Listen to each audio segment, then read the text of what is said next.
I tell you, I was so touched by your presentation. Thank You just recently became a grandma. Yes, I am so excited. I got a granddaughter, Goldie, and she has literally changed my life. Yes, and now you are going to make some changes, I guess, this year. Yes.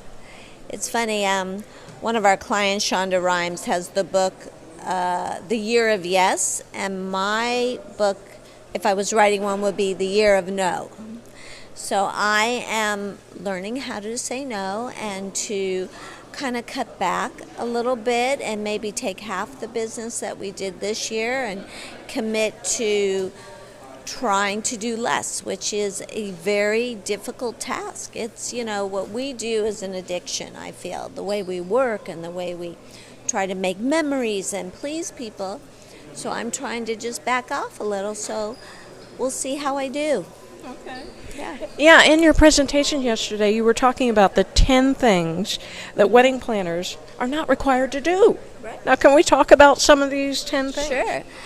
When I look back and once they hire you, you are their employee, and I understand that. But there are some things that are quite unreasonable as far as I'm always saying we're not required to know all the couple's guests who are attending. And sometimes when they're deep into it, they assume you know everything about their family and their life and such. So I used an example when they're taking pictures and they say, "Oh, Mindy, go get Aunt Betty." And I'm laughing to myself thinking, okay, I'll run and ask everybody who knows who Aunt Betty is. I'm not going to go to the bride and say, "Oh my God, who's Aunt Betty?" Instead, I will figure it out. But there's some things that we just aren't responsible for. Now, you were talking about the Postal Service this year and how things have been getting lost and, like, certificates, the wedding certificate. Right. I feel that I talked about we are not responsible for mailing in the wedding certificate, as the law states that whoever does the officiating should be the one to mail it in. The Postal Service has been very troubled this last year. We've had many difficulties with mailing invitations and people not receiving. And when you're mailing a marriage license, that's a serious thing. And I think that's one more responsibility we could take off our wedding planning duties. Now, what was also funny about Mindy's presentation yesterday is she was sharing a video clip as a wedding planner and all these different scenarios of working with clients and so forth. It was so funny.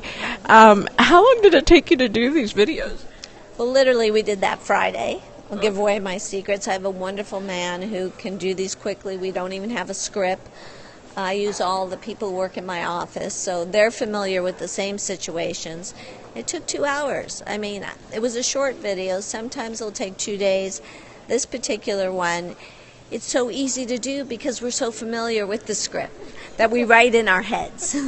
So, now, will you be sharing that anywhere else, or is that was just here for Engaged? No, I like to share some of my videos at wedding conventions where there's just the wedding industry. I would never want to insult any of our brides and grooms. But, our brides and grooms are very knowledgeable in things that sometimes we don't even have the time to find or research. So I say, hey, let them work with us and let us know some new trends. And I'm very open and honest when I say to the bride, "Oh my God, I've never even heard of that." And I take it in and appreciate it. So what do you think are the, where you feel, I know what it was. You were talking yesterday about some trends with couples leaving. And that you felt like this was something that's becoming more important. Yes, the departure of the couple, which I always wanted to come back. I love when they change their outfits, but now they do that for the after party. But the departure is a very big deal. What's funny about that is we spend a lot of time planning it, and typically they leave for the picture and then come right back in and party.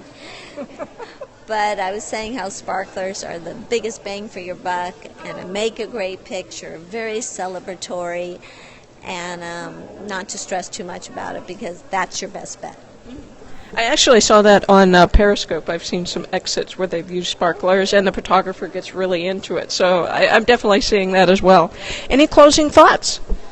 I think 2016 is going to be a really interesting millennial year. Brides and grooms are taking hold of their ideas. We have to be open to listen, leave back a little bit of the control freak in all of our wedding planner industry, and I think people are spending money, so use it wisely.